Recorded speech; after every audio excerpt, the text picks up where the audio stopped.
Good morning सगळ्यांना. मकर संक्रांतीच्या हार्दिक हार्दिक शुभेच्छा. आणि आज कॉलेजला तर जायचं नाही, त्याच्यामुळं सकाळी सकाळी क्लासला जावं म्हणलं.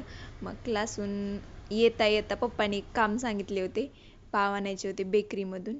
त्यांना जेलमध्ये द्यायचे होते वाटतं, काय माहीत, जाऊ द्या. मग घेतले आणि घरी आले.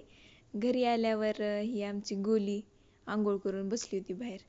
काय काय काय काय म्हणायले, आगाव बोलायलीस का म्हणलं. तेव्हा किती नखऱ्यानं बोलतेय बघा, अवघड आहे का नाही. मग मी दुकानात गेले. दुकानात गेल्यावर जरा बसले की अक्षय आणि मोन्या बाहेर गाडी येऊन थांबले बरं का. मला माहीतच नाही दोघं आहेत म्हणून. मग मी मध्ये बसले होते. मग पुन्हा आवाज दिले तर ही कस काय. मग मी बी गेले, जरा बसून चक्कर मारली गाडीत. उगं फिरायचं असते, असलंच असते. भेटूयात मग उद्या. Okay, bye. आणि चॅनलला सबस्क्राईब करायला विसरू नका. बघत जावा, लाईक करत जावा, शेअर करत जावा.